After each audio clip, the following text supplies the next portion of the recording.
On the night I told my son I had been diagnosed with early-stage breast cancer, I heard my daughter-in-law's voice cut through the bedroom wall like a blade. "I am not spending the next 10 years playing nurse to your mother, Marcus. She needs to go. Find her somewhere else to be." My name is Dorothy Hayes. I am 66 years old. I did not cry. I did not knock on their door.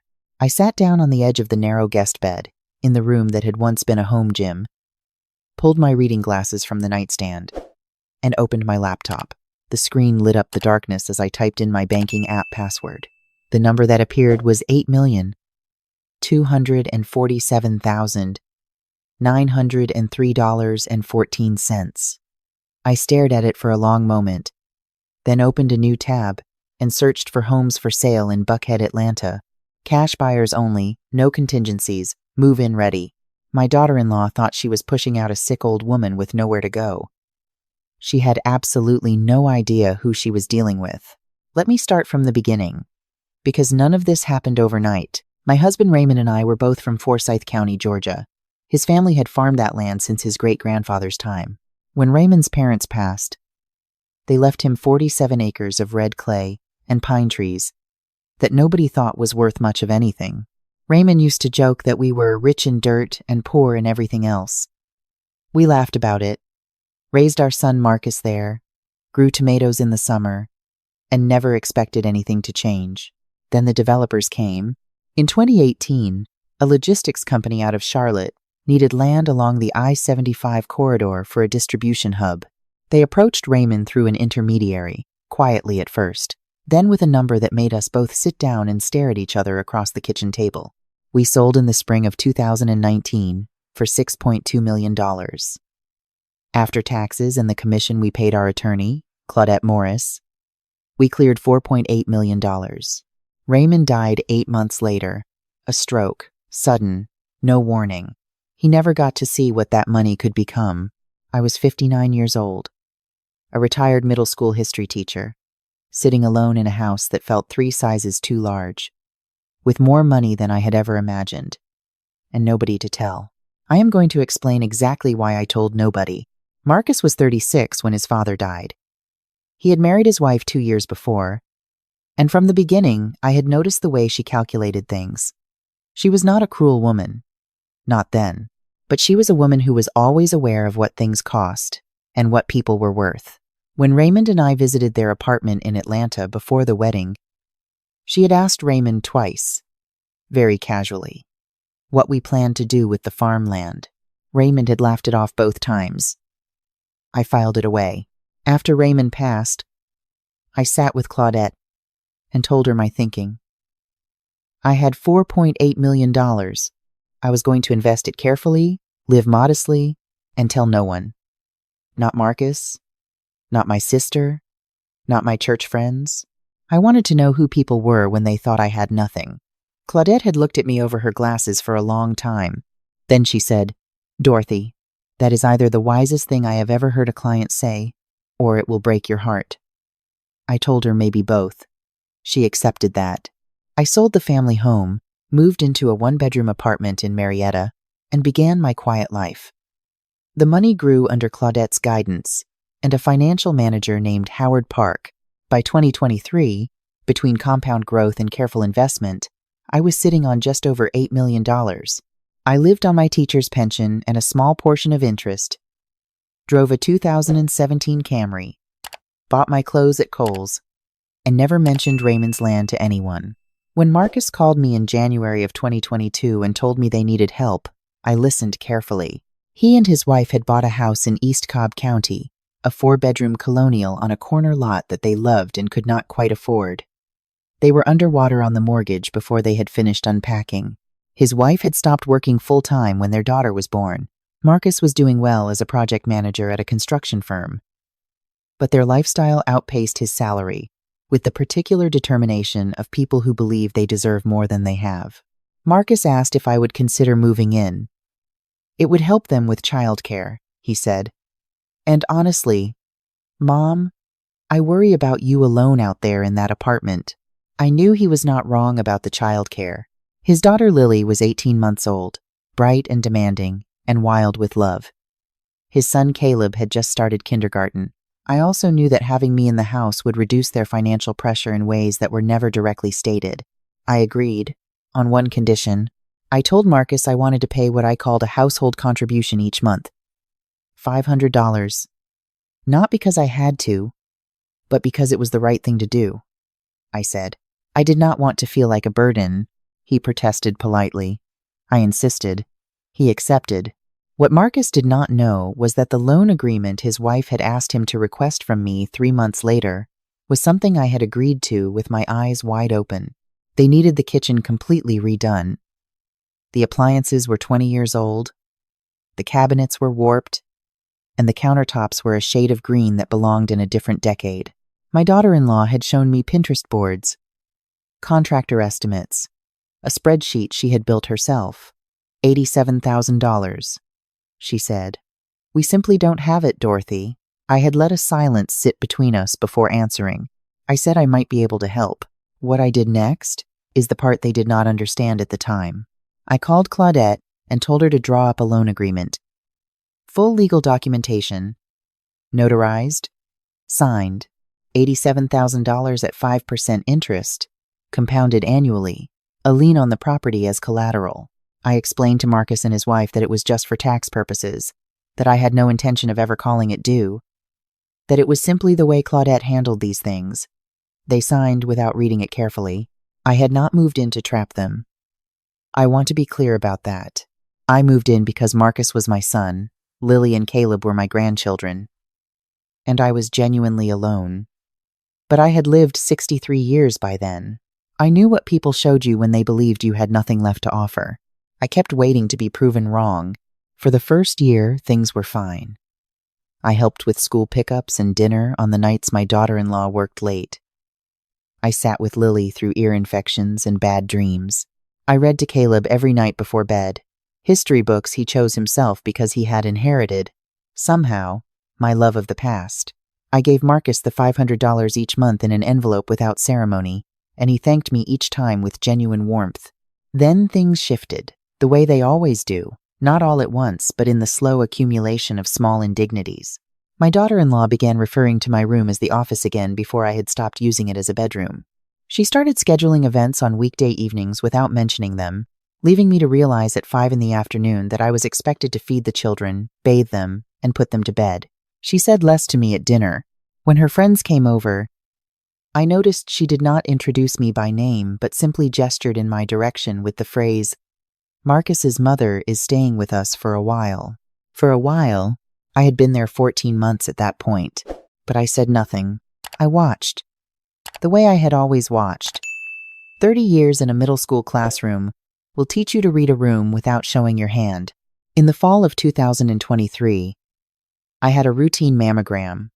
The radiologist called me back for additional imaging, then a biopsy, then a phone call from my doctor, a calm and precise woman named Dr. Anita Reeves, who told me they had found a small mass, early stage, caught early, excellent prognosis.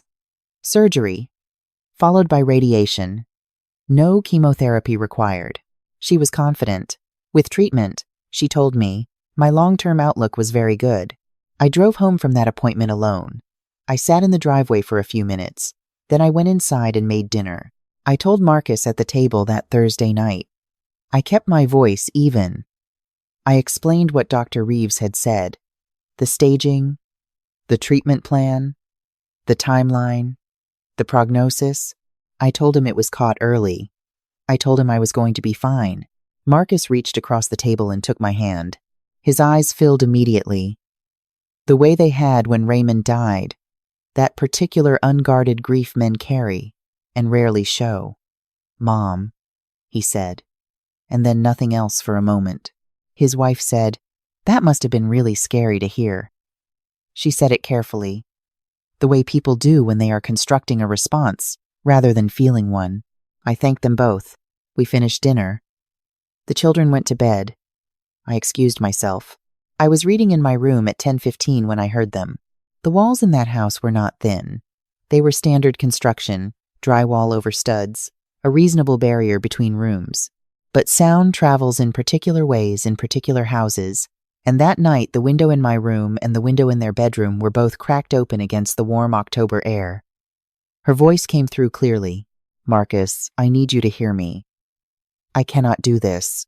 His answer was muffled. "No. Listen to me. She is going to need surgery. Recovery. Radiation appointments. How many weeks? And then what? What if it comes back? What if this is just the beginning? This is not what we signed up for when she moved in." I set my book down.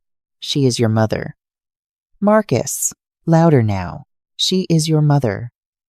And I love her. But I am already doing everything in this house. I cannot become a caregiver. I am not a caregiver. That is not who I am. We need to talk about other options." "What other options?" "There are places. Really nice places. Continuing care communities. She has her pension. She can afford something reasonable. You want me to put my mother in a home because she has cancer? I want us to be honest about what we can and cannot handle." Her voice went quieter, steadier, the tone of someone making a closing argument. "She has been here almost 2 years, Marcus. We said temporary. I need my house back. I need our life back. And honestly, it is better for her too. She would have people her own age, activities, medical staff. We would just be making ourselves miserable, trying to manage something we are not equipped for." The silence that followed was long. "Okay, Marcus. Small, like something deflating. Let me think about how to say it. Before her surgery. It is easier before than after." I sat in the dark for a long time after the voices stopped. Not crying, not even angry, not yet. I was thinking about Raymond, about what he used to say when someone had shown you exactly who they were. "Dorothy," he would say, "believe them." I believed her. At 2 a.m, I opened my laptop and composed an email to Claudette Morris. "Claudette, I need to meet tomorrow if possible. Bring the loan agreement. I am buying a house and I am invoking the acceleration clause. It is time. Dorothy." I hit send, then went back to the real estate listings I had already been quietly bookmarking for 3 months. I did not sleep, but I was not wasting the night. By 5 a.m, I had identified 4 properties.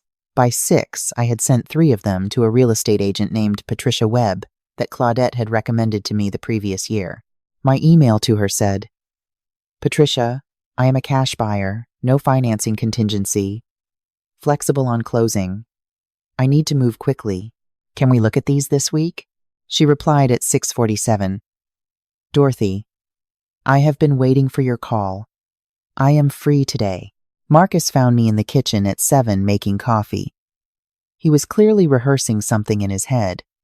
I could see it in the set of his shoulders, the way he poured his orange juice without looking at the glass. "Mom," he started, "I've been thinking, and I want to talk to you about something, about the situation here, and whether this setup is really working the way it should for everyone." "It's all right," I said. "I already know." He looked at me. The windows were open last night. I handed him his coffee. I heard the conversation. The color left his face in stages. "Mom," "It is fine, Marcus. I am going to find my own place. You will have your house back before the end of the month." I picked up my purse from the counter. "Patricia Webb is showing me properties today." "Mom." "Wait. That is not... We don't want you to feel pushed out. I know what you want," I said. "I heard that too." I walked past him toward the front door. "I will be back this afternoon. Will you be home for dinner?" He stood in the kitchen holding his coffee with both hands, unable to answer. Patricia Webb was exactly who I needed her to be. Efficient, no nonsense. With the energy of a woman who had been underestimated her entire career and had made her peace with winning anyway. She showed me 4 houses in 5 hours. The third one stopped me at the front door. It was a craftsman bungalow in Druid Hills. 3 bedrooms, a sunroom that faced east, hardwood floors that glowed in the afternoon light, a backyard with a magnolia tree that Raymond would have loved, built in 1938, fully renovated in 2021, listed at $640,000. The sellers had already moved to Oregon, They wanted to close fast. Full asking price, I told Patricia. Cash. How quickly can we close? She did not even blink. 10 days if they're motivated. They are. I signed the purchase agreement the next afternoon in Claudette's office. Claudette sat across from me and slid the folder over with the quiet satisfaction of someone who had been keeping a very large secret for 4 years and was finally allowed to let it go. You are sure about the acceleration clause, she said. It was not a question. They signed the agreement. They owe me $91,400 and some change with interest. Yes, it will come as a shock. Most consequences do. I moved out on a Tuesday morning, 12 days after I overheard that conversation. I had arranged a small moving company. 2 men named George and his nephew Terrell, who worked with the quiet competence of people who had carried other people's lives up and down staircases 1,000 times. My daughter-in-law's car was gone. The children were at school. Marcus was at work.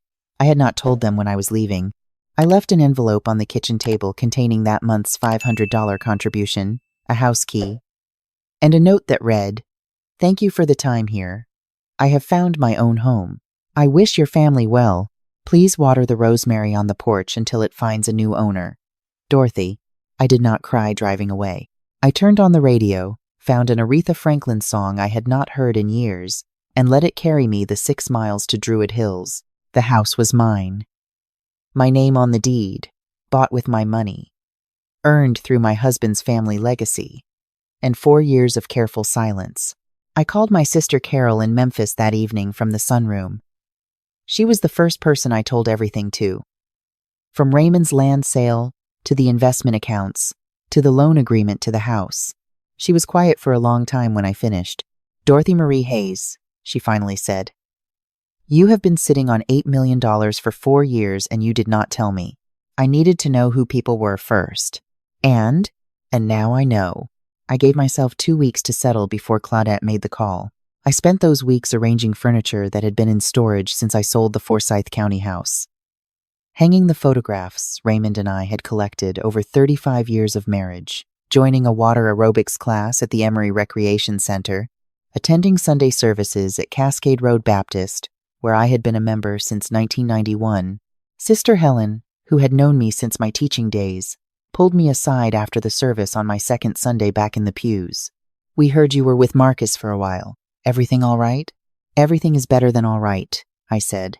"I bought a house in Druid Hills." Her eyebrows went up. Druid Hills. On Lulwater Road. The look on her face told me the story would travel on its own, and I did not have to help it. Claudette made the call to Marcus on a Wednesday afternoon at 2 o'clock. She told me about it afterward in precise detail, the way she always reported things, chronologically and without editorial flourish.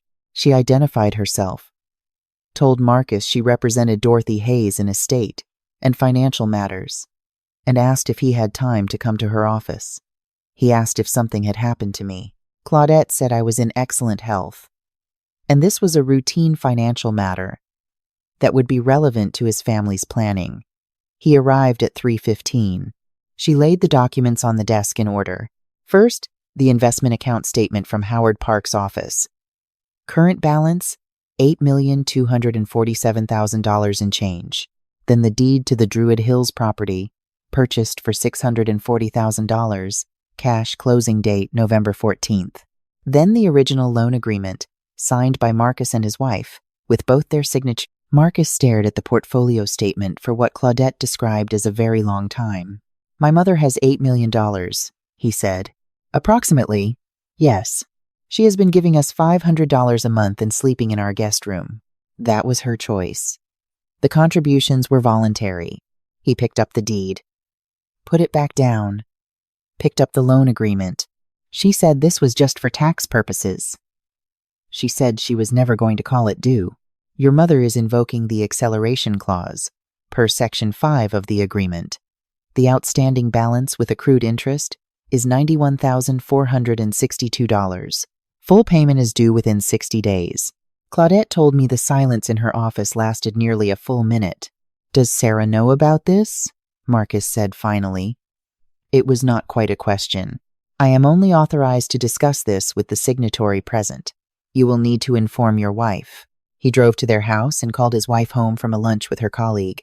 Claudette did not witness that conversation. But I know what happened because Marcus left me a voicemail that evening, and I have listened to it more times than I will admit. His voice on that recording was something I had never heard from my son before. Not anger. Not even grief. Exactly. It was the sound of a man understanding for the first time the full weight of what he had allowed to happen. Mom, I don't even know what to say. I know you heard us that night. I know you heard what Sarah said, and what I said, and what I didn't say. And I know now that you have been that. This whole time I need you to know that I am ashamed of myself, not because of the money, because of what we said about you, because of what I let happen in my own house. Please call me back. Please. I did not call back. Not that night. My daughter-in-law called twice. I did not answer. I sat in my sunroom and watched the magnolia tree in the backyard hold its shape against the November wind, and I thought about what justice actually looks like when you have the means to pursue it fully. I thought about Raymond, who had been the more forgiving of the two of us, who had always said that grace was not weakness, but precision. You extended it where it could take root. I was not sure yet where it could take root. The calls came in waves over the following 10 days. Voicemails from my daughter-in-law, moving through stages I could track. Confusion first, then fear, then something close to genuine remorse. I listened to all of them. I did not respond to any of them.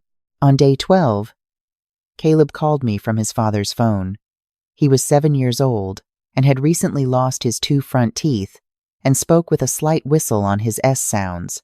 Grandma Dorothy? It's me. Dad said you moved. He said you have a new house. Can I come see it? Lily keeps asking where you are. She cried at bedtime 2 nights ago. I told her you probably moved somewhere nicer because our guest room is kind of small. I put my hand over my mouth. I didn't tell her the real reason because I don't actually know the real reason. Dad just looks sad. Mom made his favorite dinner 2 nights in a row, which is what she does when she did something wrong. Did somebody do something wrong, Grandma? I breathed. Caleb, sweetheart, you didn't do a single thing wrong, you hear me? Not you, not Lily. None of this is about you two. Is it about the money? I heard them talking about money. 7 years old and already he could read the room. Raymond would have loved this boy.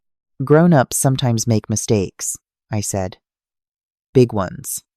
And then they have to spend time figuring out how to fix them. That is what your mom and dad are doing right now. Are you still my grandma? The question split something open in my chest. I will be your grandma every day for the rest of my life. That is not something that changes. Can I come see your new house? Saturday morning, I said. You and Lily. I will make pancakes. I have a backyard with a magnolia tree, and I need someone to tell me what they think of it. I could hear him relay this information to Lily in a loud whisper. Her squeal was audible from across the room. I called Claudette after I hung up. I am ready for the next step, I said. Schedule the meeting. The gathering was held at Carol's house. She had driven up from Memphis for the occasion. Characteristically, she had also cooked enough food to feed 3 times the number of people who showed up, which is simply who Carol is. 14 people assembled in her living room on a Saturday afternoon in December. Family, longtime friends, members of Cascade Road Baptist, people who had known me and Raymond for decades. Marcus and his wife arrived together, holding hands, and I noticed he held her hand, the way you hold someone's hand when you are both nervous, and you are trying not to show it separately. Marcus spoke first. He stood in the center of the room and did not look at the floor once. 2 months ago, my mother told my wife and me that she had been diagnosed with early-stage breast cancer. She came to us after a doctor's appointment and sat at our table and told us the diagnosis, the treatment plan, and the prognosis, which was good. She was calm. She was trying to reassure us. He paused. That same night, my wife and I had a conversation about whether my mother should continue living with us. We did not know she could hear it.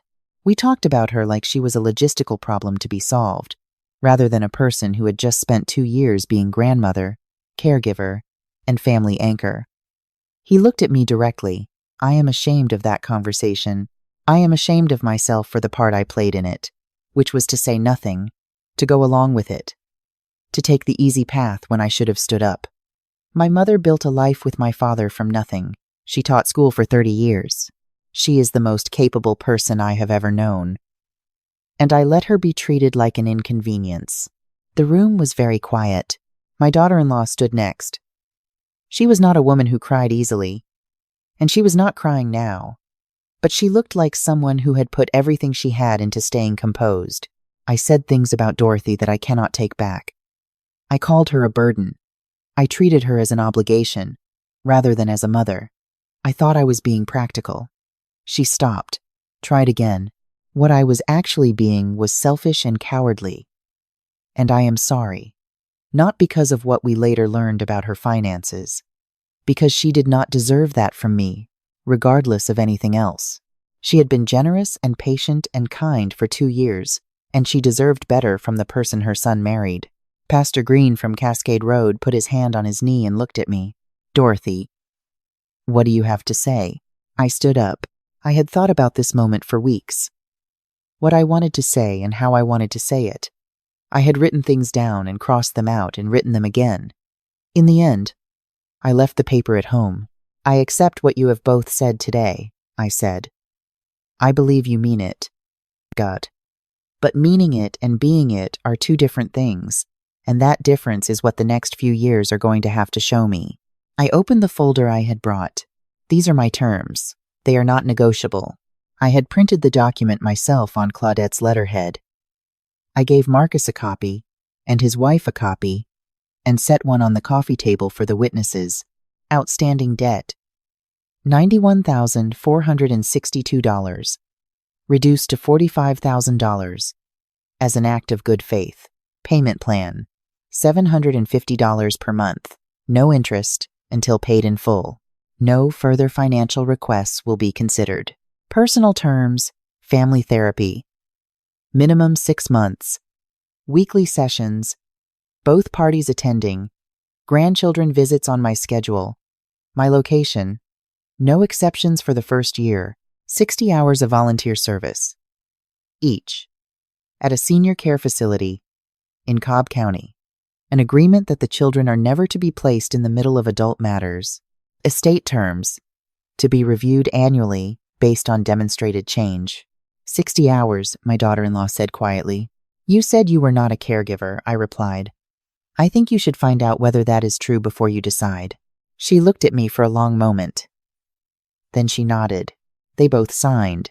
Claudette and Carol signed as witnesses. Pastor Green said a short prayer, the kind that does not ask for things but only acknowledges that they are hard.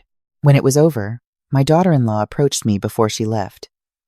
She did not hug me. She did not reach for my hand. She stood at a respectful distance and said, Dorothy, I want you to know something. I have started the volunteer hours already. I started 3 weeks ago because I did not want to show up today empty-handed. I don't expect credit for it. I just wanted you to know. I looked at her for a long moment. Tell me about it next time I see you, I said. That was all. But it was something. The Saturday pancake mornings became the steadiest thing in my week. Caleb and Lily arrived at 10, every Saturday without exception, through the winter and into the spring.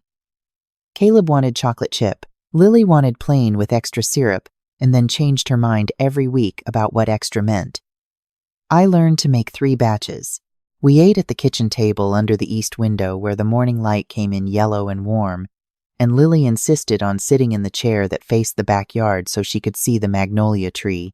Grandma Dorothy, she said one Saturday in March, her mouth full, when that tree gets flowers on it, can we have a tea party under it? We absolutely can. Can Mommy come? I set my fork down, looked at her 4-year-old face, which was already so much like Marcus's that it made my heart ache in the particular way that only grandchildren can make it ache. I think that would be a very good idea, I said. Through Claudette's quarterly updates, I tracked the changes carefully. Therapy. Continuing. The counselor reported genuine engagement, not performance. My daughter-in-law's volunteer hours. 60 completed by February. Continued voluntarily beyond the requirement. Marcus. More present at home. Coaching Caleb's weekend soccer. Cooking dinner 3 nights a week.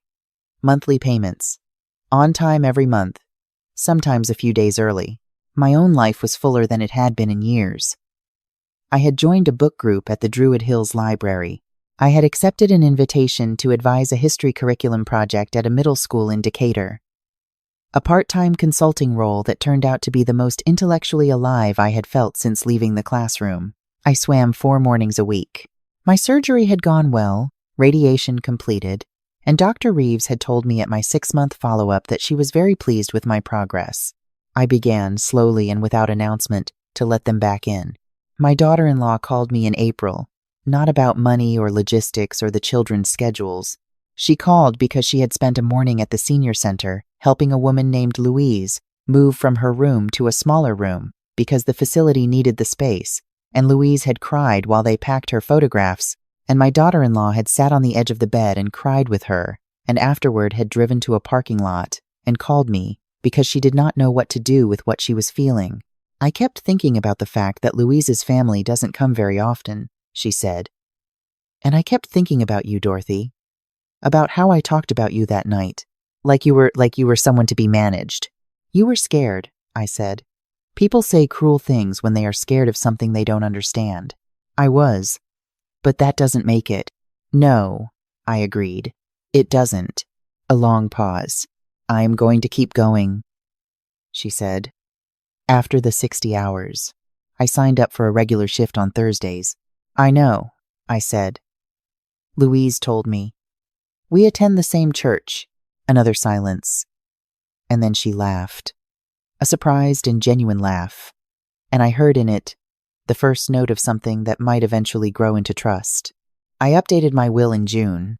I called Claudette and told her to increase my daughter-in-law and Marcus's combined inheritance from the figure I had set after the meeting to $250,000, contingent on continued effort and demonstrated change through a 5-year review period.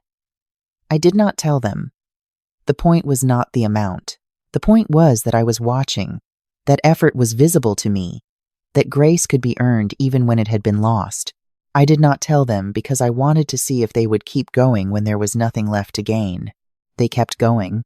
In September, a year after the diagnosis that had started all of this, I hosted a dinner at the house on Lowwater Road. Marcus came early and helped me rearrange the furniture on the back porch. His wife brought the pie she had learned to make from her grandmother's recipe. A sweet potato pie that was frankly better than mine, and I told her so. Caleb narrated the entire evening as though he were a sports commentator, which was how he had been narrating everything since school started. Lily wore a dress with pockets and spent most of the evening with her hands jammed into both of them, surveying her kingdom from beneath the magnolia tree that had bloomed magnificently in April and was now preparing, in its dignified way, for the fall. After the children were inside watching a movie, Marcus and I sat on the porch in the dark. He had his father's hands, broad and still, and they were resting on his knees, the way Raymond's used to rest on his. Mom, he said, I need to ask you something I don't have a right to ask. Ask it. Did you know when you moved in with us? Did you know from the beginning that this might happen? I thought about how to answer that honestly. I hoped it wouldn't, I said. I hoped that knowing I was there and watching me live the way I lived might teach you both something about what matters. I wanted to be wrong about what I was worried about, but you planned for the possibility. Your father used to say, hope for the best. Document everything. I watched the lights from the kitchen spill out across the lawn. He was a practical man. Marcus was quiet for a moment. He would have done what you did, he said. He would have walked away and let us figure it out. Yes, I said. And he would have left the door open. You left the door open. I left it open. He reached over and took my hand, briefly, the way he had when he was young and had something to tell me that was hard to say. He did not say anything. He did not need to. Inside, Lily could be heard demanding that Caleb rewind whatever they were watching because she had missed the important part. Caleb protested with the long-suffering patience of an older brother who has accepted his fate. My daughter-in-law's voice, calm and warm in a way I had not heard from her 2 years ago, mediated the dispute with the ease of someone who had put in the work of learning how. I sat in my own chair, on my own porch, in my own house, bought with my own money, surrounded by the particular and irreplaceable noise of a family that was learning, imperfectly and with genuine effort, what it owed the people it loved. The magnolia tree held its shape in the dark yard. Somewhere 2 streets over a neighbor's dog was barking at something it would never catch. I thought about Raymond. I thought about the red clay of Forsyth County and the 47 acres of pine trees that nobody thought was worth anything, and that had, in the end, made all of this possible. I thought about 30 years of standing in front of classrooms teaching children that history is not what happened, but what people chose to do with what happened. I wrote in my journal that night, the same journal I had been keeping since the night I heard my daughter-in-law's voice through the October window. Raymond, we did right by each other. We built something real. And now our son is learning. In the hard way, people sometimes have to learn what real actually means. I closed the journal. I took my medication at the kitchen counter. The nightly pill that Dr. Reeves said was part of how I would stay well. Then I went to stand at the back door one more time and look out at the magnolia tree in the dark.